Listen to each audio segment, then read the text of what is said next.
الرحمن الرحيم. السلام عليكم ورحمة الله وبركاته. قانون الإيجار القديم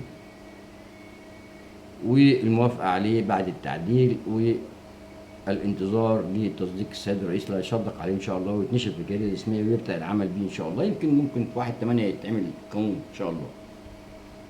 وحدات سكنية ومحلات تجارية، فترة انتقالية للوحدات السكنية 7 سنين و5 سنين للمحلات التجارية.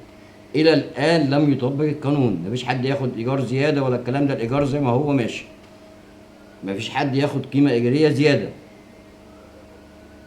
وقلنا لما يجي يطبق القانون أو دلوقتي من دلوقتي الناس تمتنع عن أخذ الفلوس. لو هتاخد الإيجار بتاعك إنما يعمل لك إنذار عرض بسنة أو سنتين أو 3 أو 4، ما تاخدش حاجة بناقص الفلوس دي دلوقتي. إن القيمة ملهاش أي لازمة. طيب، فبقول برضو للملاك ما تاخدوش حاجه من حد لسه القانون ما اتطبقش، خليكم على الايجار القديم زي ما انتم. طيب،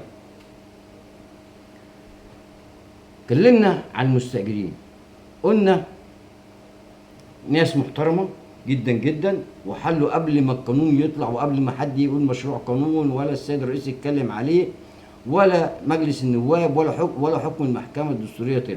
ودي ناس محترمه وقالت لا، مفيش حاجه اسمها شقه بجنيه ولا 2 و3، وبيراضوا الملاك بينهم وبين بعض، وبياخدوا ايصال ب 3 جنيه بس، بيدوا له 300 جنيه، بيدوا له 500 جنيه، بيدوا له 1000 على قد ما يقدر وعلى حسب المكان اللي قاعد فيه.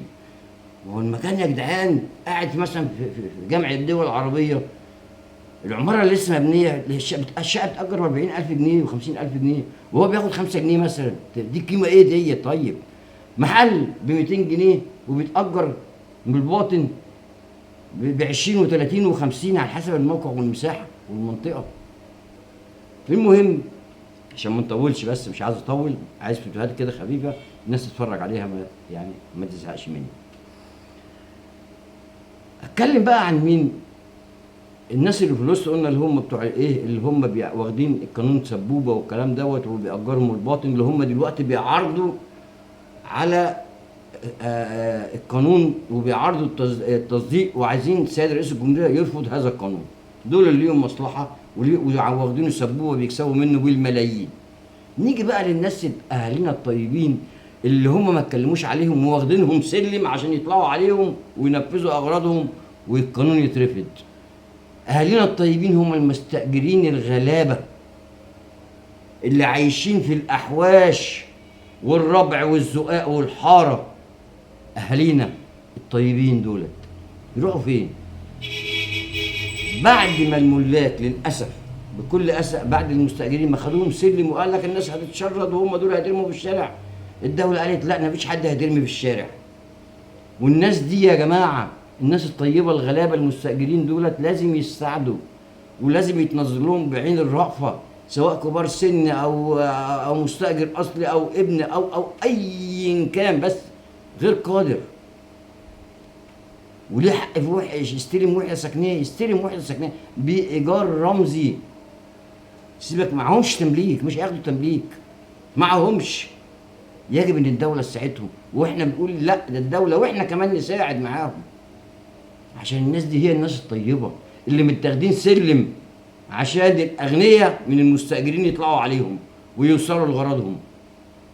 لا، الناس الطيبين سواء كان مالك او مستاجر، الدولة هتحمي المالك الطيب كويس وكله، هتحمي كله. مش عايزين نتكلم على المالك، خلينا نتكلم على المستأجر.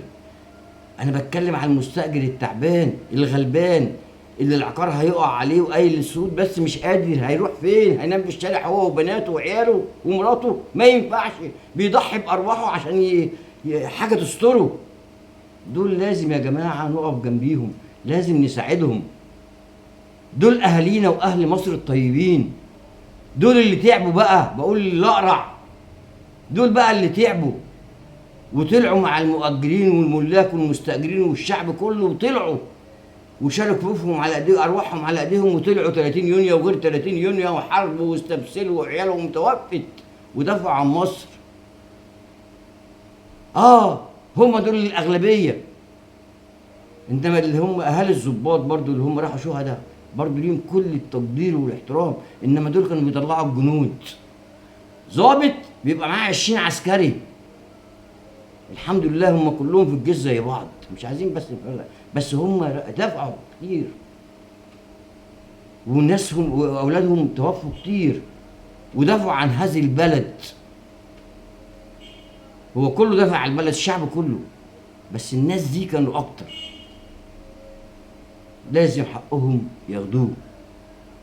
ناس مصر الطيبة من المستأجرين لازم ياخدوا حقهم، ولازم الدولة يعني تراعيهم، واللي مستحق شقة يعني بإجراءات ميسرة وإيجار رمزي، عشان هم بيقول لك يا رب القانون يتطبق دلوقتي، اخد شقة انا هندفع بيها وبعد كده عيالي. ناس طيبة جدا جدا، ناس مستأجرين طيبة جدا جدا، ملهاش دعوة اللي بيحصل بالسوشيال ميديا والقنوات والكلام دوت. ده اللي بيدافع كده الناس اللي هي بتكسب بالملايين من القانون، وخدوه سبوبة ومأجرين بالباطن وقافلين الشقق وبيساوموا المالك عشان يشتروا العقار بتمن مش بتمنه، او الشقة او المحل. الناس دي معهاش تعمل كده.